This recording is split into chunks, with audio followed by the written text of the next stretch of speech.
everyone, I hope you all are doing well.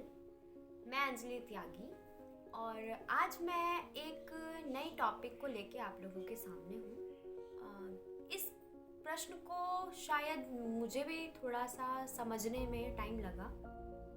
प्रश्न, ज्ञान बड़ा होता है या व्यवहार बड़ा होता है? ज्ञान बड़ा होता है या व्यवहार बड़ा होता है? इसको समझने के लिए अगर हम देखें तो एक व्यक्ति को ज्ञानशील भी होना चाहिए और व्यवहारशील भी होना चाहिए। ये व्यक्ति के जीवन में एक तराजू के दो पहलू की तरह है। आइए समझते हैं। एक बहुत पुराने देश में एक राजा राज्य करता था और उसका बहुत ही बड़ा दरबार जो वो लगाया करता था। प्रजा दूर दूर तक उसके पास आती थी। अब इस राजा के पास प्रजा बहुत दूर से आती थी और यहाँ एक राजपुरोहित जो प्रजा इनके बारे में सोचती थी, क्योंकि वो बहुत ही ज्ञानी थे। राजपुरोहित जी के कहने पर ही राजा अपने सारे काम किया करता था। जैसे ही राजपुरोहित जी आते, राजा भी अपना सिंहासन छोड़कर खड़ा हो जाता था, क्योंकि राजा को लगता था राजपुरोहित जी ज्यादा ज्ञानी है। प्रजा उनका बहुत आदर सत्कार करती थी। एक दिन ऐसे ही बैठक में राजा जी ने प्रश्न कर लिया, पुरोहित जी, ज्ञान बड़ा होता है या व्यवहार बड़ा होता है? अब अपने पूरे जीवन में राजपुरोहित जी ने इस प्रश्न को कभी नहीं ढूंढा, ना उन्हें जरूरत पड़ी। उन्होंने राजा से समय मांगा। राजा, मैं आपको मुझे समय दो, मैं 2-3 दिन में आपको इसका हल जरूर बताऊंगा, जवाब जरूर दूंगा। ये कह के राजपुरोहित जी घर आ जाते हैं और बहुत परेशान, 2-3 दिन बहुत परेशान, चिंतित। पत्नी के पूछे जाने पर राजपुरोहित जी कहते हैं, राजा ने प्रश्न पूछा है और हल मुझे मिल नहीं रहा है। पत्नी जी ने उपाय बताया, जाकर बताइए, शायद हल मिल जाए। अगले दिन राजपुरोहित जी राज दरबार जाते हैं और वहां बिना किसी से कुछ पूछे कुछ कहे वो जाते हैं हीरे मोती की खदान में। वहां हीरे मोती रखे होते हैं कुंड में भरे हुए, और जाकर 2 मोती चुराते हैं और चुपचाप आ जाते हैं। अब खजांची देख लेता है। खजांची सोचता है, चलो कोई बात नहीं, सब कुछ राजपुरोहित जी के हाथ में है, 2 मोती अगर ले लिए, हो सकता है पूछने का समय ना मिला हो, कुछ विपत्ति आ पड़ी हो, कोई बात नहीं, चलो। अगले दिन फिर राजपुरोहित जी आते हैं, फिर बिना किसी से पूछे खदान में जाते हैं, 2 मोती चुराते हैं और फिर चले जाते हैं। अब खदान जी सोचता है, ये क्या हो गया?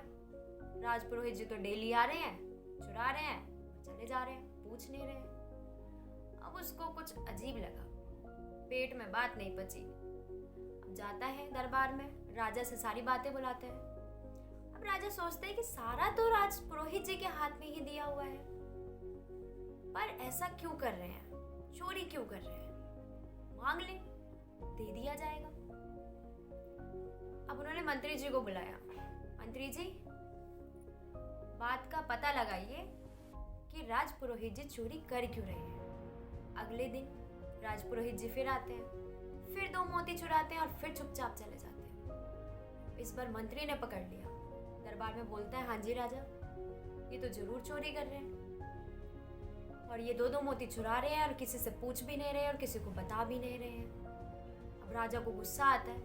राजा कहता है, पूरा दरबार उनका है, चोरी करने से क्या मिलता है? इतना बड़ा आदमी अगर चोरी करेगा तो मेरी प्रजा क्या करेगी? अब वो कहता है, दरबार बुलाओ, आमंत्रित करो, बात का पता तो लगाया जाए। बुलाया गया, आमंत्रित किया गया। इस बार जैसे ही राजपुरोहित जी दरबार में आते हैं, पूरी प्रजा खड़ी होती है सम्मान में। राजा ने सिंहासन नहीं छोड़ा, राजा आग बबूले में बैठा हुआ है, पर राजपुरोहित जी तो समझ गए दवा काम कर गई। अब जाते हैं और सिंहासन पे अपने बैठ जाते हैं राजपुरोहित जी। अब बैठक बुलाई गई थी तो प्रश्न पूछने का मन तो था नहीं राजा का, लेकिन पूछ लिया। राजपुरोहित जी, आपने मोती चुराए हैं? राजपुरोहित जी कहते हैं, हाँ जी, चुराए हैं। आपने 2 मोती चुराए हैं? हाँ जी, मैंने 2 मोती चुराए हैं। और पोटली निकाल के राजा के सामने। अब राजा कहता है कि अगर चुराने ही थे, मुझे देने ही थे, तो मांग ही लेते, दे दिए जाते। चुरा कर मुझे ही वापस दे रहे हो। तब इस बात पर राजपुरोहित जी कहते हैं, राजा, ज्ञान मेरे पास पहले भी उतना ही था और आज भी मेरे पास ज्ञान उतना ही है, लेकिन बात सिर्फ मेरे व्यवहार पर आकर टिक गई। सबसे पहले हमेशा ज्ञानशील वही होता है जो विवेकशील हो। आपने मेरी हमेशा इज्जत की, हमेशा मुझे सम्मान दिया, लेकिन जब आपको पता चला कि मैंने आपके खदान से 2 मोती चुराए हैं, मैंने चोरी की है, आपने मेरे ज्ञान को नहीं, मेरे व्यवहार को देखा और आज आपने सम्मान में मेरे लिए खड़े नहीं हुए। तो इस बात से पता चलता है, बस मैं आपके प्रश्न का उत्तर ढूंढ रहा था जो कि मुझे भी मिल गया, कि ज्ञान बड़ा नहीं होता, व्यवहार बड़ा होता है। और कभी कभी हमें अपना व्यवहार खराब करना पड़ता है, बुरा बनाना पड़ता है। तो इसका अर्थ ये नहीं कि हमें ज्ञान नहीं है। सो आई होप कि आपको भी इस प्रश्न का जवाब मिल ही गया होगा कि ज्ञान बड़ा होता है या व्यवहार बड़ा होता है। अगर कभी आपको कोई कहे कि आपका व्यवहार अच्छा नहीं है, तो ये आपको पता होता है कि आपका व्यवहार अच्छा है या आपने उसको किसी परेशानी से बाहर निकलने के लिए बुरा बनाया है। तो डटे रहिए, क्योंकि क्यों सोचे जिंदगी में क्या होगा, क्यों सोचे जिंदगी में क्या होगा, अरे कुछ नहीं होगा तो भी तजुर्बा होगा। So thank you so much.